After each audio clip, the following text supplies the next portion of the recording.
último tema que yo tengo con ustedes es hablar un poquito de la norma técnica para el manejo de residuos hospitalarios, ¿ya?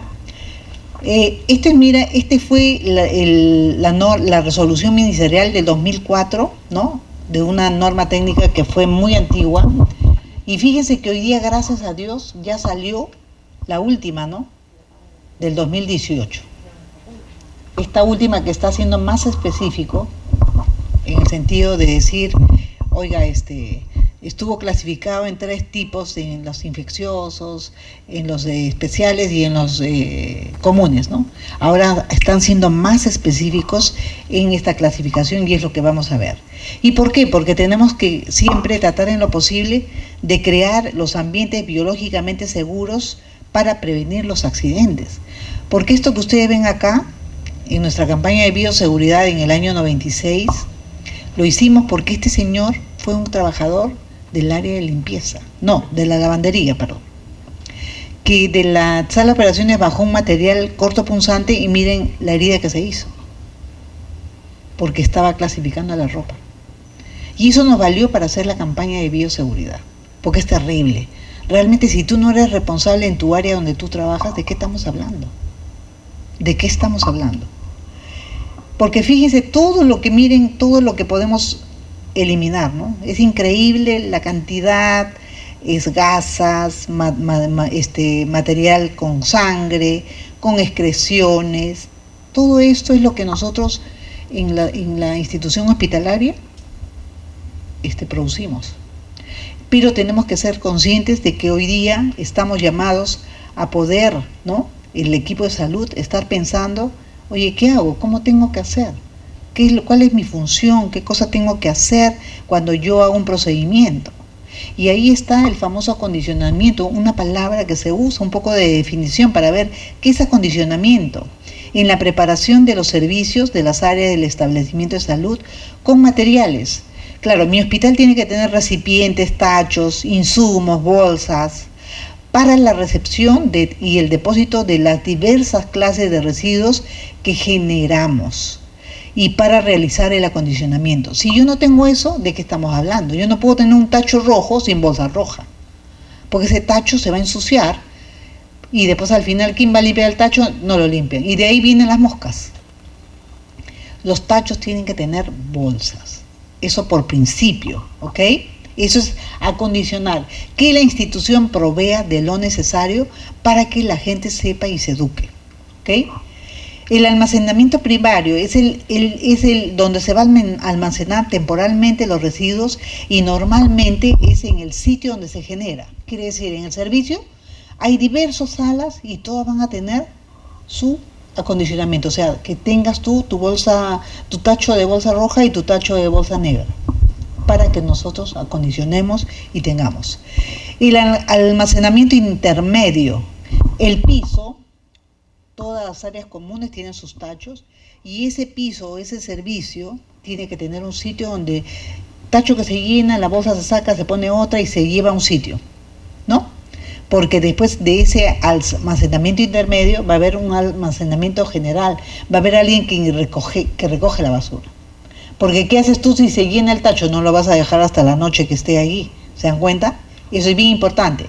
Luego tenemos el almacenamiento central, que ya es el sitio, normalmente es el sótano, donde se lleva todo el material en bolsas, ¿no? Selladas para su tratamiento, valorización y disposición final.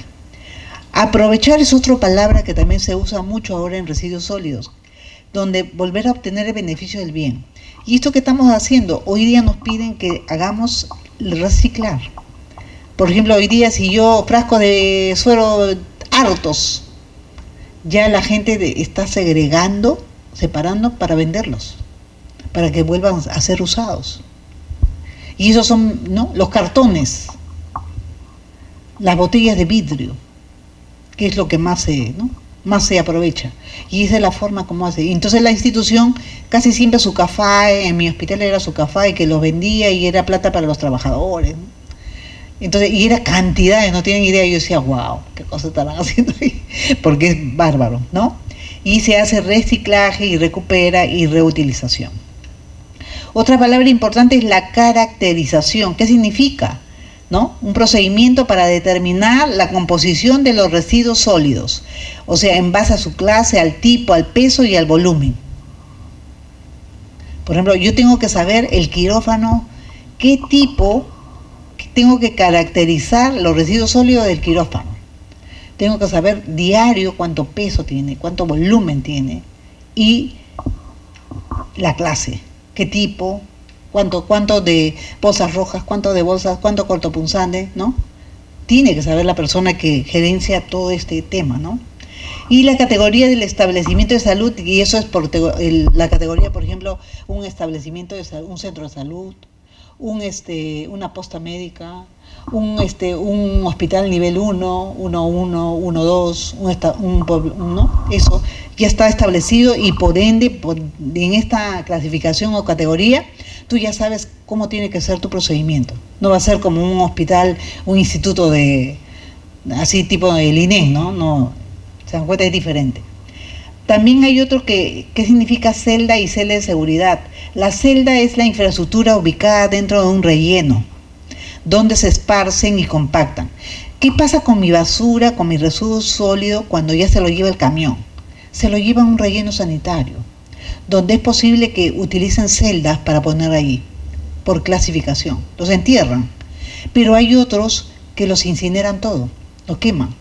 Pero primero lo meten a un triturador, lo compactan y de ahí lo meten al incinerador. Es increíble. Imagínense ustedes, no sé qué país, si es Holanda o Bélgica, ahí en Europa, ellos todo lo que es la basura lo convierten en asbesto, en un asbesto así de ese material, y hacen para las pistas. Es lo último que yo me enteré. Me quedé súper, dije, wow, qué tecnología. La celda de seguridad, infraestructura ubicada en las áreas destinadas a la disposición final, donde se confinarán los residuos peligrosos. Claro, en mi sótano, donde es el almacenamiento final, tiene que haber celdas, ¿no? ¿Qué cosa pongo acá? Bolsas rojas, cartones de cortopunzantes, bolsas negras, ¿no? Y lo que viene, por ejemplo, de radiodiagnóstico, allá en mi hospital había radioterapia, todo eso iba aparte, ¿no? Porque tiene que ser clasificado. Esto es para que ustedes sepan, miren, el manejo. Desde que se genera, se almacena, se recolecta, hay un almacenamiento central, un tratamiento y el transporte externo y la disposición final, ¿no? Para que ustedes sepan. ¿Cuál es la clasificación que esta nueva norma técnica nos da?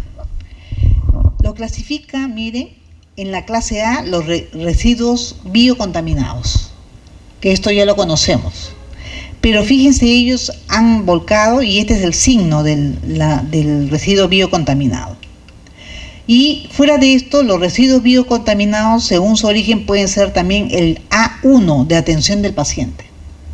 Todo lo que viene de la atención del paciente. Orgánicos, secreciones, ¿no? Incluye los residuos de la nutrición parenteral y enteral. ¿Qué más? Hay otro que es el A2, biológicos, compuestos por cultivos y todo lo que es el laboratorio, ¿ya? Mezclas de microorganismos, todo el laboratorio.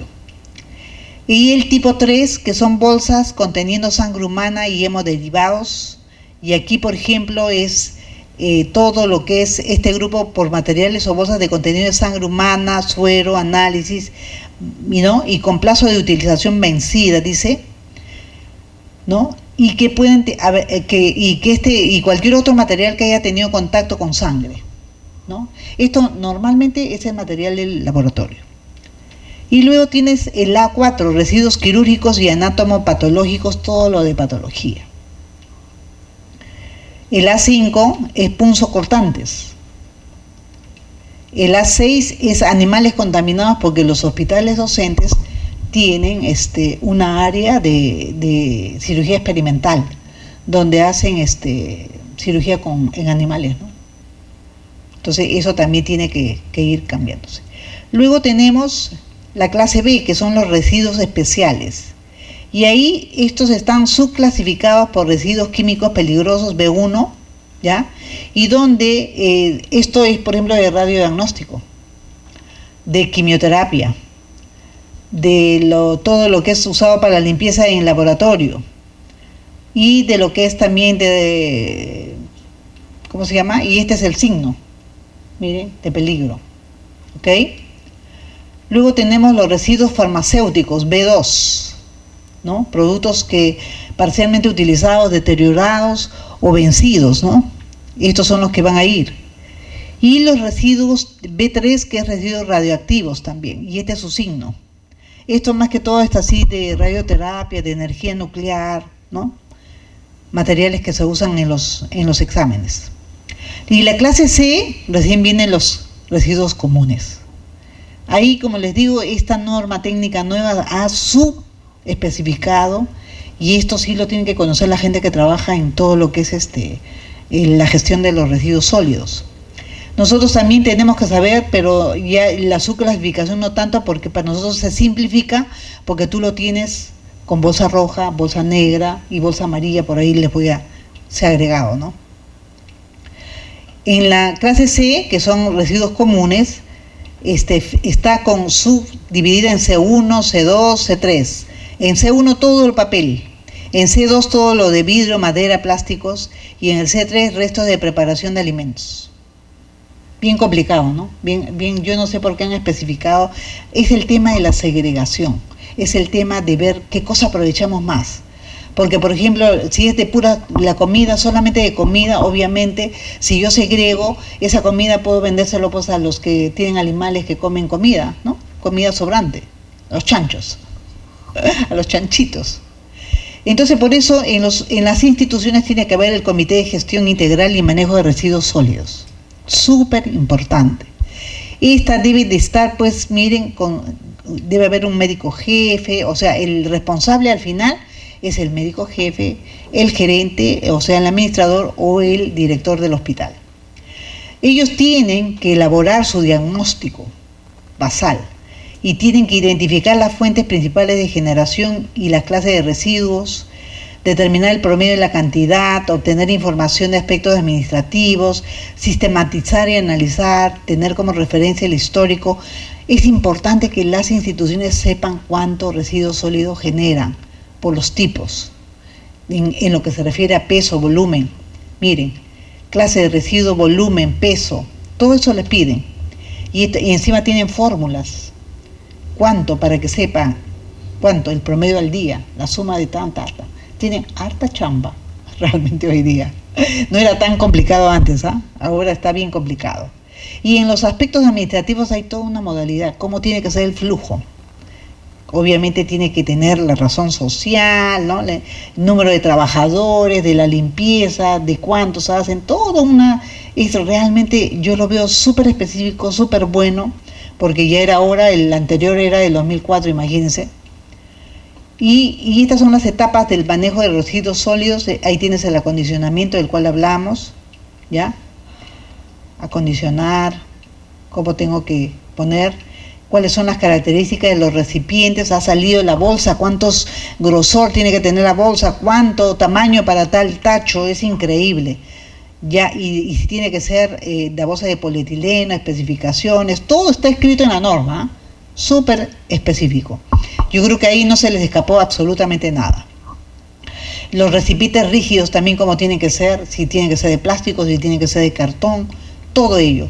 Al final, el tipo de bolsa amarilla, residuos especiales, bolsa roja, biocontaminado, y bolsa negra, residuos comunes. Segregar. ¿Quién segrega? ¿Quién es el responsable? El que hace el procedimiento. Es el responsable de segregar. Y para ello tenemos que tener pues el material disponible para que lo segregue en el momento, ¿no? La segregación, por ejemplo, aquí, miren, ellos no deben tener mucho presupuesto y tienen botellas que ellos lo ponen para hacer la segregación, más que todo el material cortopunzante. Luego viene el almacenar, que hablamos, ropa sucia. Tenemos que tener un almacenamiento primario, como hemos mencionado, y el almacenamiento intermedio, que hemos mencionado. La recolección, cómo se recolecta. Obviamente yo cuando estuve en el comité de infecciones, me acuerdo también, esto le estoy hablando del menos del 2000, un señor de cuando todavía en el INEM el trabajador de la limpieza no tenía sus indumentaria. El señor trabajaba limpiando y de pronto no tenía coche ni tenía ninguna de estas cosas que pueden caminar solas.